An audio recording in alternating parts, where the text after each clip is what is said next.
como não podia ser diferente, nosso primeiro vídeo é sobre os princípios da Seguridade Social. Essas aulas de princípios sempre parecem um pouco desnecessárias, mas no direito previdenciário ela é de suma importância, porque as principais teses, os grandes assuntos que mudaram o direito previdenciário sempre foram fundamentados nos princípios. O direito previdenciário, ele é uma área multidisciplinar, então tem que ter um conhecimento não só sobre o previdenciário, como também de direito tributário. Afinal de contas, a previdência e toda a seguridade social, ela é custeada a partir de tributos. Também tem que ter um conhecimento em direito administrativo, porque o INSS ele é uma autarquia federal, então ele é uma pessoa da administração pública indireta e ele está preso, está vinculado aos princípios da administração pública e toda a legislação da administração pública, do processo administrativo federal. Ele precisa fazer exatamente o que o manual diz,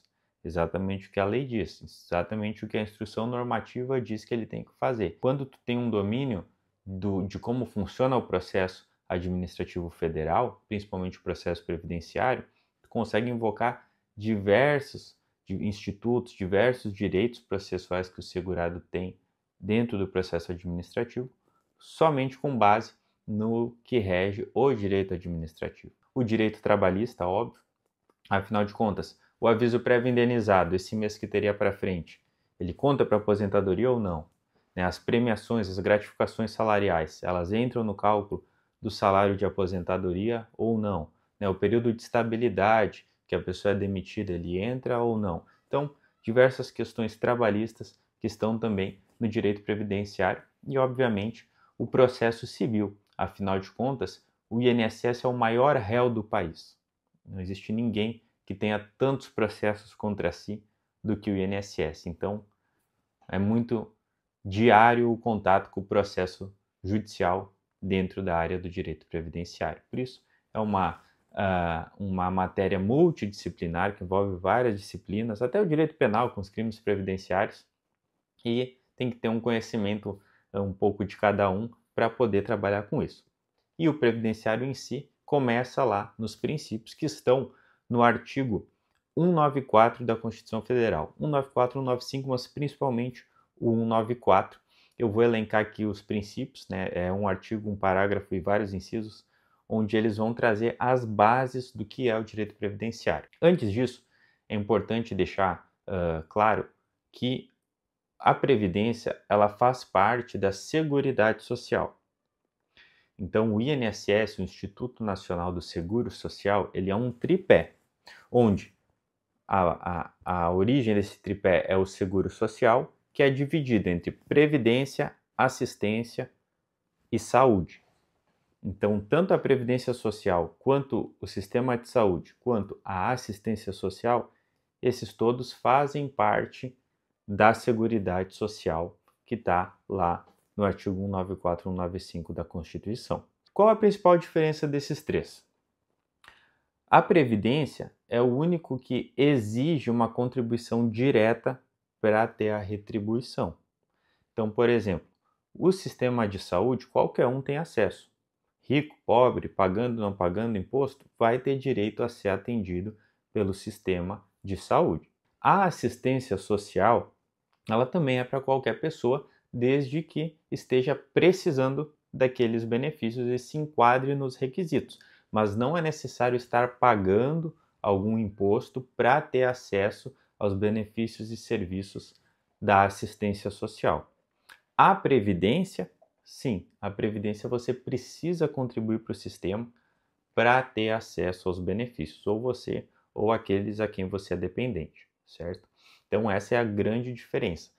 A assistência social e o sistema de saúde, eles não exigem uma contribuição prévia para ter acesso a seus benefícios e serviços e qualquer pessoa pode ter acesso. Já a Previdência não, ela precisa ser custeada para poder ter acesso aos benefícios. Então, o primeiro princípio que consta no artigo 194, inciso 1, é a universalidade e cobertura do atendimento. O que quer dizer isso? Que a cobertura do atendimento dos serviços e benefícios do seguro social é universal. Todas as pessoas vão ter direito. Como eu falei, o Sistema Único de Saúde, seja rico ou seja pobre, qualquer um pode ser atendido. Não é porque a pessoa é a mais rica do Brasil que ela vai deixar de ter acesso ao SUS. Não, ela vai ter. Qualquer pessoa pode ter acesso ao sistema de saúde. Assistência social também. Todos têm direito, desde que estejam precisando. Ou seja, um benefício o benefício de prestação continuada, conhecido como LOAS, para um idoso acima de 65 anos. Se ele tiver os requisitos, que é ter uma renda extremamente baixa, uma renda familiar extremamente baixa, ter mais de 65 anos, se encaixar nos requisitos, ele vai ter acesso a esse benefício. Se a pessoa mais rica do Brasil precisar desse benefício, ela tendo uma renda alta, ela não vai ter direito. Mas se essa mesma pessoa, por algum motivo, deixar de ter essa condição e passar a ser uma pessoa que tem uma renda extremamente baixa, está acima de 65 anos em vulnerabilidade social, ela vai ter direito ao benefício. E a Previdência também. Todos nós podemos passar a contribuir para o sistema para poder lá na frente ter a retribuição. Então, a universalidade e cobertura do atendimento significa que todas as pessoas podem fazer parte do sistema da Seguridade Social. O segundo princípio é a uniformidade e equivalência entre os benefícios e serviços para as populações urbanas e rurais. Não é bem assim na prática, mas qual é a ideia? É que tanto os segurados, que chamamos de segurado especial, que é o agricultor, o pescador ou o artesão, eles tenham os mesmos direitos que quem trabalha no setor urbano. O custeio disso é diferente. Por exemplo, um agricultor que vai se aposentar, ele não precisa estar pagando o carnê como um autônomo, que vai estar pagando lá as contribuições mensais. O agricultor, quando ele vende um produto, por exemplo, vende lá 20 quilos de batata, vai ser emitida uma nota de produtor rural sobre quem comprar esse produto vai ter uma retenção de imposto que esse comprador tem que recolher. E aí esse imposto recolhido por quem comprou a mercadoria do agricultor vai para o INSS. E aí é isso que custeia o benefício dos agricultores. Então o agricultor ele não precisa contribuir no final do mês com a guia como todos os outros trabalhadores. Essa retenção de quem compra o produto é que custeia os benefícios dos agricultores, pescadores e artesãos, segurados especiais. Então existe essa diferença e isso não afeta o direito deles de acessarem os benefícios e os serviços da Seguridade Social. Claro que existe uma questão de salário e tudo mais, que é limitado, a aposentadoria dos segurados especiais é limitada ao salário mínimo, né? Se ele quiser mais, ele tem que pagar mais como um contribuinte individual. A ideia seria de que não existe essa diferenciação por eles custearem o sistema de uma forma diferente. O terceiro princípio é a seletividade na distribuição dos benefícios e serviços. Basicamente, o que quer dizer isso? Que também é uma coisa que na prática não funciona.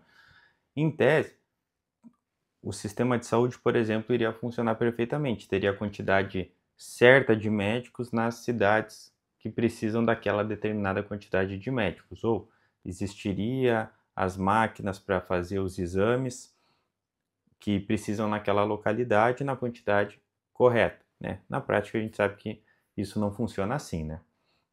Muitas vezes vai faltar médicos, vai faltar produtos, vai faltar equipamentos e que infelizmente fazem com que essa seletividade não seja feita. Simplesmente se distribui o que tem para quem chegar primeiro e azar, né? Infelizmente é um princípio que, apesar de ser constitucional, na prática ele acaba não acontecendo.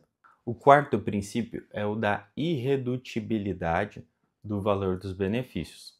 O que quer dizer isso? Os benefícios, por exemplo, a aposentadoria, ela nunca vai reduzir de valor. Todos os anos ela vai ser reajustada, certo? Nunca vai ser reduzido o valor do benefício. Isso é uma meia-verdade, porque de fato todos os anos ela tem um reajuste. Só que com certeza vai chegar pessoas até vocês dizendo assim: nossa, eu recebia, ou minha esposa, meu pai, minha mãe recebiam o equivalente a 7 salários de aposentadoria. Hoje em dia, 10, 15 anos depois, ela recebe só o equivalente a 2 salários de aposentadoria. Por que a aposentadoria dela caiu? Na verdade, não é que a aposentadoria reduziu. A aposentadoria não pode reduzir. O que acontece é que A correção que é aplicada sobre os benefícios do INSS é uma, e a correção aplicada sobre o salário mínimo é outra. Então, quando a pessoa se aposenta, por exemplo, recebendo o equivalente a 5 salários mínimos, com o passar dos anos, esse benefício vai ser reajustado em um degrau e o salário mínimo vai ser reajustado em 2.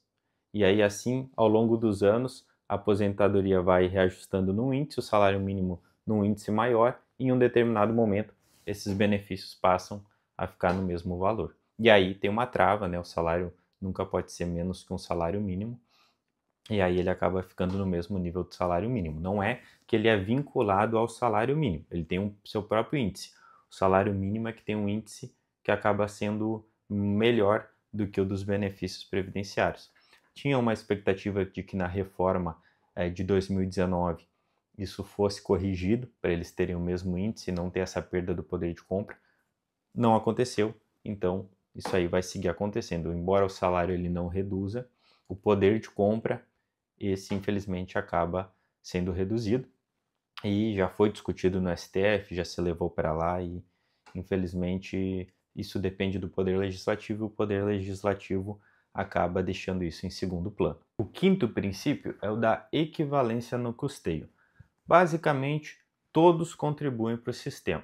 O sistema ele é solidário. Então, diferente da previdência privada que você paga e aí tem uma continha lá que fica o seu valor e aí depois esse valor pode ser devolvido para você, no INSS o sistema ele é solidário. Você paga para custear o sistema e esses valores vão servir para custear todos os benefícios, seja aqueles da assistência social, seja do sistema de saúde ou da previdência, mas não é o seu benefício, não é a sua aposentadoria, são as aposentadorias. E assim todos vão contribuir e quando você precisar do serviço ou do benefício, você vai ter acesso porque todos nós contribuímos. Inclusive, no artigo 195 ele fala sobre as formas de custeio e são as mais diversas. Por exemplo, o empregado contribui a partir do seu salário, certo?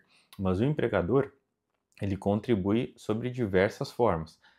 Tem uma contribuição sobre o lucro líquido, tem uma contribuição sobre o faturamento, tem uma contribuição sobre a folha de salários. Para quem está exposto a atividades nocivas, existe uma contribuição adicional sobre os adicionais de insalubridade e periculosidade. Os espetáculos, então, por exemplo, um jogo de futebol, toda a receita adquirida com o jogo de futebol, com a partida de futebol, tem um imposto sobre esse valor que é para o INSS. Quando tem apostas em Mega Sena, por exemplo, uma parte da receita das apostas é pago para custear o INSS.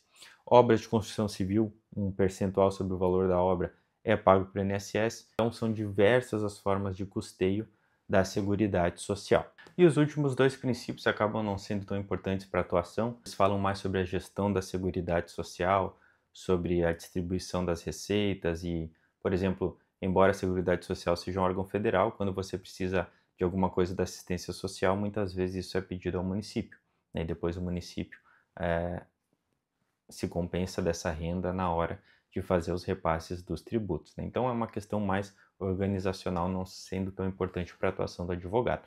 Mas veja, tem diversos princípios ali que grandes teses como a desaposentação, como a revisão do teto, como a revisão da vida toda, sempre foram baseados nesses princípios. E nas discussões, nas decisões que o STF e o STJ traziam, sempre se entrava muito nesses princípios, seja para negar a tese ou para que ela fosse aprovada. O INSS sempre batia muito nessa questão financeira, de que aceitar determinadas revisões ou benefícios eles iriam impactar muito financeiramente ou eles não tinham um prévio custeio específico, que é uma coisa que o princípio diz que vai haver um prévio custeio para o pagamento. Então, para poder acessar o STF em um recurso extraordinário, é necessário que esses princípios estejam visíveis na fundamentação jurídica da petição.